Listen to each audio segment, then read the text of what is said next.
Paano ka napunta rito? Ano na? May asawa yan. Ka pa nireregla, pero may asawa ka na. Ilan taon na yung asawa mo? 17. Nga niya. 79. Yun na, 79 ni June eh. Visit ka, may halakay. Ha? Uugod-ugod na yan. Ilan taon na, tita? Alam niyo? 30 lang. 30 daw. 30. Oo. Siya ilusin naman. 12 ka, tapos 30 yung asawa mo. Parang ang tatay niya. Opo, kasi... Siluso pa yung lalaki. Kasi bata naman. Kung magsilos eh, habulan sila ng habulan. Bulyawan ng bulyawan. Bakit? Parang nagigera doon. Ano mga bali-bali. Maganda kasi, may itsura naman siya. May itsura. Oo. Anak, tita, wala siyang kamag-anak dito? Nga. Ang... Hindi daw, ang istorya ng babae na pinakananay niya namatay daw yung kaibigan. Inihabilin. May batang maliit yan. Opo. Ngayon, ayun, nalagaan niya. Bale, yung mama mo ngayong kaibigan yung nanay niya. Ganun po. Lang ako kasi syempre, bago ako dito, tita. Pag may nakikilala ko mga bago, lalo yung katulad niya, bata pa, nag-asawa, gusto kong matanong, ma-interview, ganun po. Malaman ko yung kahit konting, lalo po hindi naman ako taga rito. Kasi po, ako sa Taiwan, tita, 20 years. Mas matagal ako kay Sunny. Si Sunny, 9 years. Ako po, 20 years sa Taiwan. Kawawa yan, kawawa talaga. Yan nga po. Sa murang edad nito, tita, kung titignan mo po talagang kawawa. Kung sa loob ng bahay nila, nasama sila. Wala pang alam to tita. Walang alam niya. Wala pa po. Magluto. Yes. Wala. Dapat to naglalaro pa Naglalaro talaga, yun ang gawa niya. Sabi dapat. ng lalaki sa akin, walang alam niyan na kanya magkakain, gano'n. Ba't? Itong siyempre, nagugutom yung tao, di kakain. Tapos ituro mo ako.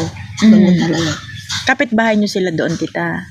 Malayo na yung bahay nila sa amin eh. Diyan na doon, baba doon. Yung bahay namin nandito sa pag-ano. Sa may tapat ng simbahan ng Bunagin yung sa amin. Bahay namin. Dito sa paakyat, tita? Hindi, pababang gano'n. Ay, pababa. Pag-ano. Opo. Pahulok. Nakita ko to, yung bata. Pero iba talaga tingin ko dun sa, kasi nung kumukuha kami ng video, nakikita ko na may lalaki ako nakita ron, may edad na. Tapos, nung nakatingin ako dun sa video, dahil kinukuha nga namin dun kay pamangkin, nakita ko to, katabi na, nakaupo silang dalawa. Maya-maya, paalis na kami, humahabol siya, bibigyan niya kami ng lagare. Magbebenta siya ng lagare kasi nga po nakakulong-kulong kami. Hinatid namin kasi yung kala niya magbubuti. Hindi niya kakilala. Opo, kala niya siguro kumbaga palit pera yung lagare. Kaya iniisip ko, naguguluhan ako. Parang kumanta isip mo. Opo, sabi ko, syempre hindi ko naiintindihan po yung Ilocano. Hindi ko alam kung Ilocano yung salita niya o Bisaya ba yung araw na yan, yung oras na yan. Kasi sabi ko kay Sunny, ano daw? Sabi ko, ano daw? Yung lagare, sabi niya, may nagbibili niya. Ay, hindi kami bumibili ng, hindi kami bumili ng lagare, sabi ni lolo mo.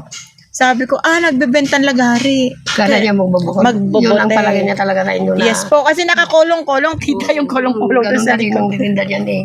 Ay, may maakyat po dito na nagtitinda. Buti pa nga kung minsan tinitinda niya. Sabi ko sa kanya, ipunin mo yung mabuti patawa uminom ng alak yung asawa niya. Hindi ipunin naman talaga at pinagtinda niya. Oo, pera mo na yun. Sabi nga niya, yung asawa niya, nagtatrabaho ngayon ng pagkun ng kamote, pagtatanim. Opo. Yung 300 daw na upa niya, mamaya daw mag-alas 4, uuwi daw yung asawa niya, pupunta daw sila ng bayan ng mag-asawa. Anong kukunin nyo? Bibili kami. Sa tindahan lang ako. Pagpunta na yung 300. Huwag kayong maglakad. Opo. Alas 3. Yan na. Anong oras na? Malapit ng alas 4. Malapit ng alas 4. Pag maabutan ka na siluto pa yung asawa niya lalaki yan. Nga, nagtrabaho lang ngayon yung asawa mo, kaya ka nakaalis. Kaya naiwan siya dun sa mama niya. Ah. Kanina nga inaya ko tara dun sa baba. Pumunta nga tayo kay Tani nga ako. Opo. Pamangkin ko dun ako. Nagalaw ako dun.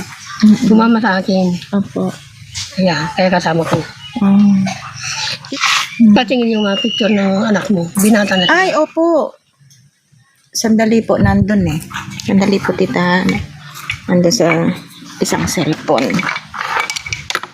Hindi ka na Lagay ko siguro- to, ano po, Hindi ka na tita? siguro pagpapalit ni Isan. Ano po yan? Microphone. Diyan lang po. Microphone po. Ay, may pipindutin yan. Huwag mo. Huwag mong pakialaman. Huwag mong pindutin. Uy, huwag mong pakialaman. May inaano siya. Hindi ko.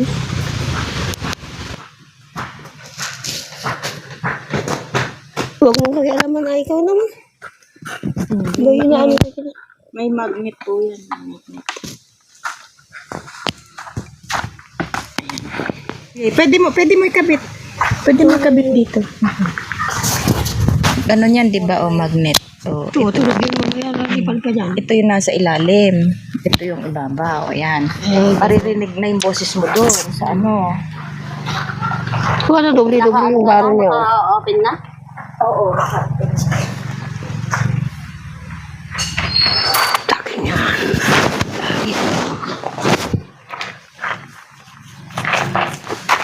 Ito, tita, yung anak ko. Gusto raw makita ni tita yung mga anak ko.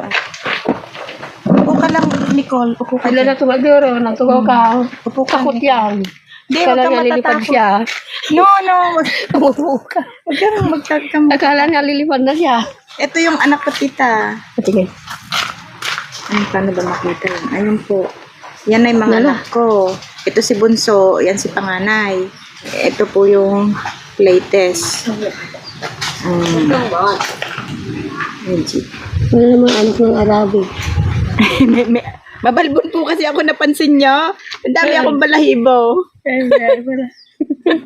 Ang ganyan mukha ko ng bata. Grabe. Ayan po ang aking anak. Oh. Yan. Yan po ito. Mga ilan ng mga ilan nila yan. 27 po yung panganay ko. Ayan po. Yan. Paano na pinunting na? Para mga anak siya ng British. Oh. So, Anak ko po yan. Hindi lang nag-ahit, tita. Yan. Yan. Pakita natin sa camera. Yan. Oh. Yan ang anak ikam ko. ka no, Nicole. Anak mo. Oh. Yan. Papakita ko kay Nicole. Ikam ka na. Baka nung mga gapon ka, dapat mag-duwa ko na yan. Oh.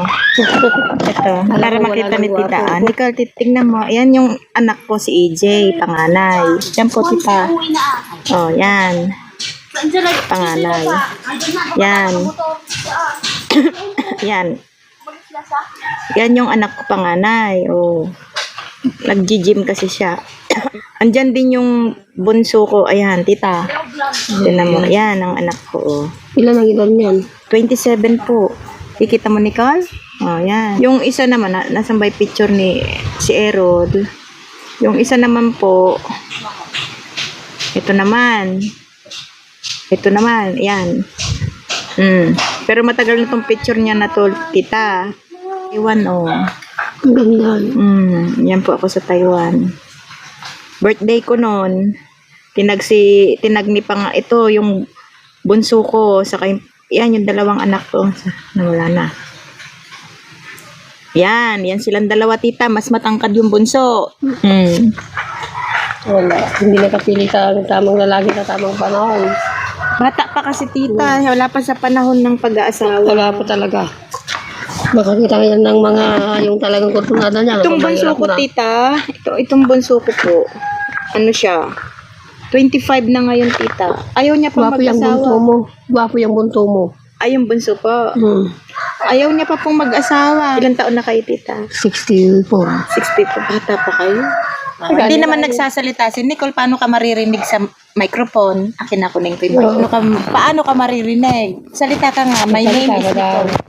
Ako po si Nicole. Sabi mo. Ako po si Nicole.